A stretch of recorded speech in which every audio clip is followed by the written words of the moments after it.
Mr. Wilson been having fun? Oh, Dennis, I hope you haven't been bothering Mr. Wilson. Heck no, he was glad to see me and said, let's play a game.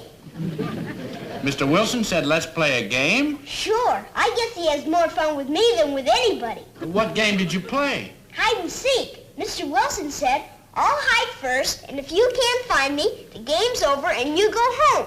So here I am.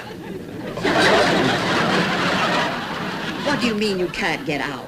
I can't open the door. What were you doing in there anyway? Well, Dennis and I were playing... oh, never mind. Just go get Mitchell. He can take the door off the hinges.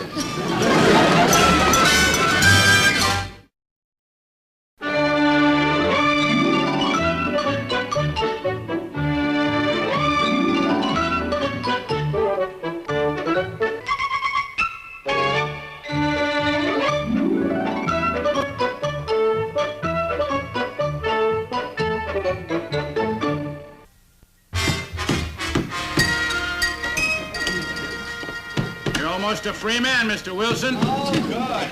Mr. Kramer's due any moment. Oh, Kramer, he was your old boss, wasn't he? Oh, indeed he was. He's the president of the company. He was very unhappy when George decided to retire. Tell him what Mr. Kramer said, dear. He said the Kramer Business Machines Company was losing a valuable employee. Its most valuable employee. Okay, Mr. Wilson, push on the door. There we are. Oh, thank you, Mitchell. Oh, great Scott. I feel like the prisoner of Zenda. What's Mr. Kramer doing in town? Well, I don't know. He called me long distance, said it was very important that he talk to me right away. He was quite mysterious. George, you know what I think? Oh, now, Martha, I've been retired for 5 years. An important man like Mr. Kramer isn't going to waste his time checking up on a dozen pencils. Do you want me to put that door back before Kramer gets here? Oh, no. Just leave it there, Mitchell. I'll take care of it. Okay, in that case, I'll run along. I wouldn't want Kramer seeing me dressed like this. Oh. Well, thanks again, Mitchell. Bye. My, we're lucky to have such nice neighbors.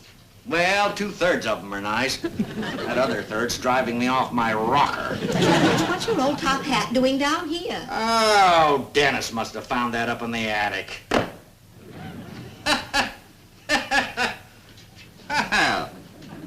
Hey, you know, Martha, it takes a certain flair to wear a top hat.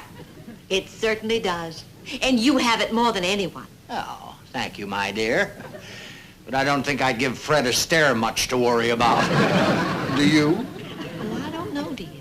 When you used to do your Fred Astaire imitations. Oh, you remembered.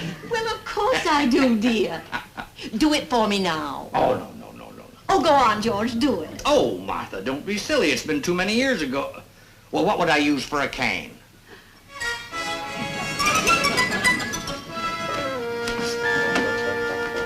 Use this. All right, you be Ginger Rogers. Oh, go on, George. Well, let's see if I can remember it.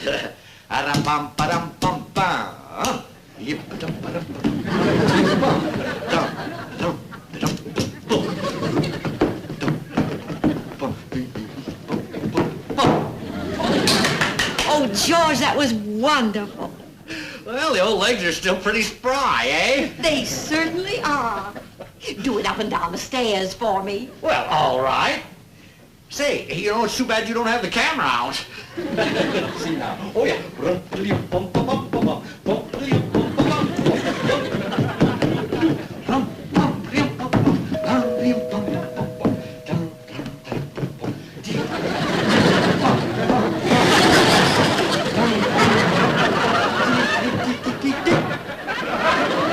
Oh, great Scott. Mr. Kramer. George Wilson, I remember that Fred Astaire imitation from the office party. Mr. Kramer. Well, this is no party. You see, the little neighbor boy, oh, well, never mind. If I told you about him, you wouldn't believe it. Oh, yes, he's responsible for that, too. My, it's good to see you again, Mr. Kramer. Good to see you, Mrs. Wilson. Won't you come in? Yes, thank you. My, it certainly is. Well, this is just like old times.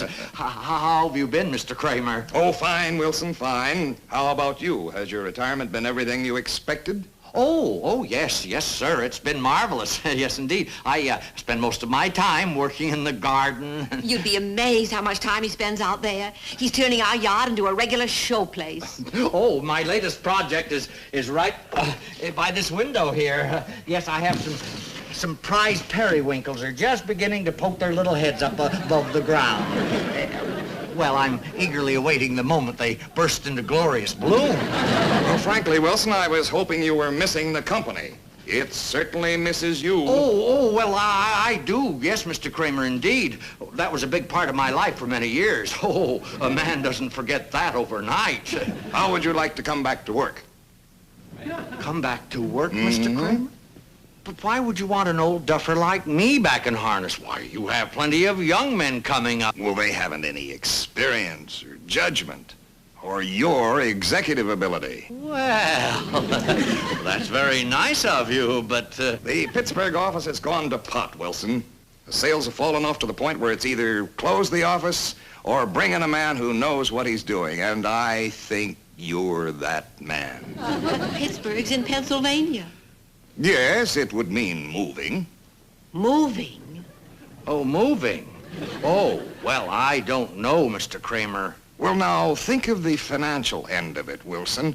Your investment income can't be too much, and we're prepared to make you a very attractive deal. Now, will you take it over? Well, I don't know, Mr. Kramer. Yes, Mr. Kramer, I will think it over. How soon do you need my decision? Well, fast, Wilson. I have a board of directors meeting coming up. I can only give you 24 hours. 24 hours? Well, that's not much time. Hey, Mr. Wilson, you want to play some more hide and seek? 24 hours will give me plenty of time, Mr. Kramer. Well, how do you feel about it, Mrs. Wilson? Well, naturally, I'll do whatever George wants. But you'd rather stay here. Oh, Alice, this is our home. This is where our friends are, our neighbors. Well, Mr. Wilson hasn't made up his mind yet, has he? No. He's out in the hammock thinking it over.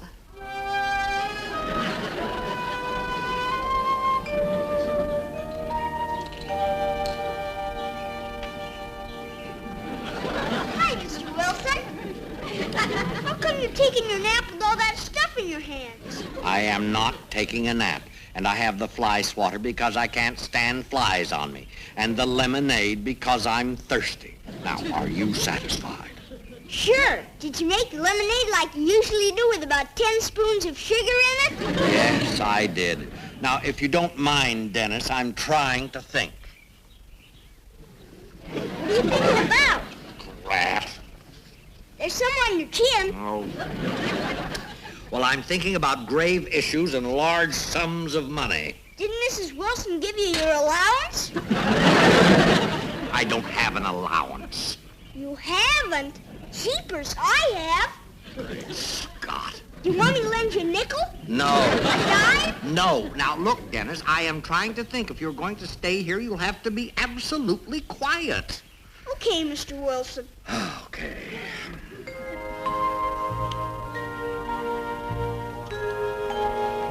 Hey, Mr. Wilson, give me your fly swatter. What? Give me the fly swatter.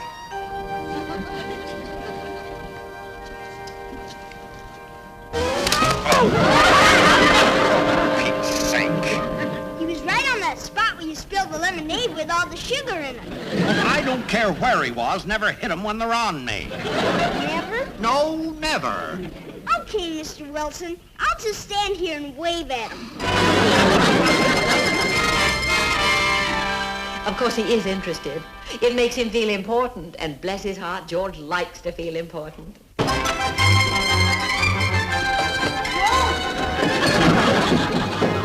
What in the world? You think someone was after him? Where is he? George, what's the matter? I'll tell you what's the matter. It's that boy. Well, now, hold on, Mr. Wilson. What did he do? I was out in the hammock, and Dennis was hanging around. Well, what's the matter with that? Oh, good gravy, Martha. Sometimes I think you and I don't know the same boy. I was lying there. I was thinking about Pittsburgh, and my eyes were closed. Well, was he making noise? No, he wasn't making a sound. But I heard a buzzing. A buzzing? Yes. And I opened my eyes, and 3 honeybees were right on the front of my shirt, and a couple more coming in for a landing. Well, I wonder what was attracting them. Well, oh, never mind what was attracting them. The point is, Dennis had the fly swatter. When I said, hit him, he said, oh, I better not, you'll get mad. And so he just waved at them with the fly swatter. Well, he was trying to get them off you. Oh, sure. Then the bees got mad, and I had to run for my life. Well, were either one of you stung? Yes, I was. Oh, George, where? Well, just never you mind. But I'll tell you one thing. If we move to Pittsburgh, it will be because of Dennis. George, you don't mean that. Oh, I most certainly do.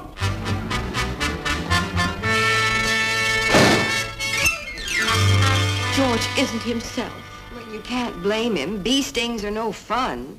It's their chemistry. You mix Dennis with Mr. Wilson and you get dynamite. Well, if we move to Pittsburgh. Mrs. Wilson, you can't move to Pittsburgh.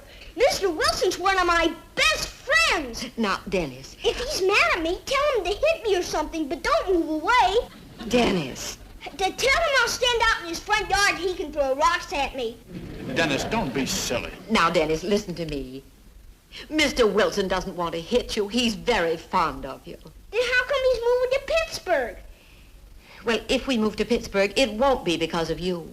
That's not what Mr. Wilson said. Well, Mr. Wilson was upset. Just forget he said it. That's right, son. Run out and see what Tommy's doing, dear. Okay.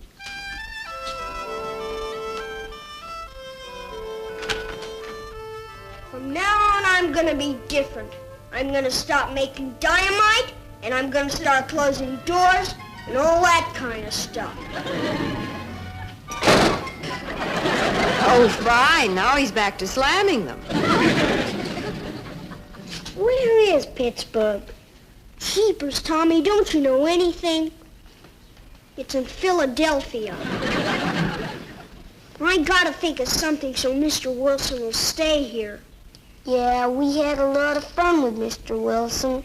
Remember last summer when we had that taffy pull at his house? That was one of the swellest times I ever had. Boy, I was sick all night. Yeah, me too. Did you ever get it out? Oh, sure, a long time ago. I gotta think of something so Mr. Wilson will like me again, and then he'll stay. Yes, you're right, Martha. Absolutely right. I mustn't make an emotional decision. I must approach it logically. That's my George. You know, Martha, I am blessed with an analytical mind that is capable of getting right to the bones of an issue. Oh, did I say bones? To the marrow, my dear, the very marrow. You certainly are, George. Now, let us consider Pittsburgh as a place to live. I hear it's smoggy. Oh, Martha, that's all in the past. Why, the air in Pittsburgh's like sparkling wine. Exhilarating, my dear. Why, the city is clean, progressive, forward-looking. I'm going to miss our friends and neighbors. I'll miss Alice and Henry and little... Don't say it, Martha. I am trying not to be emotional. Now, what in the world is that?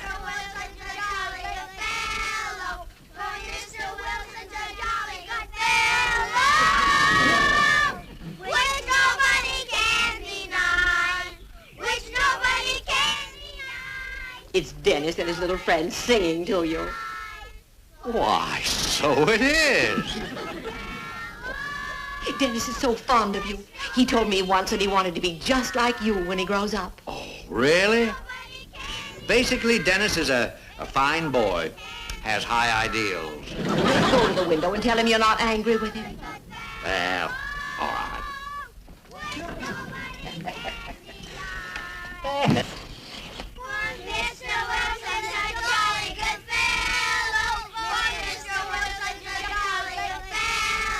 Great Scott, you're standing in my new periwinkle bed.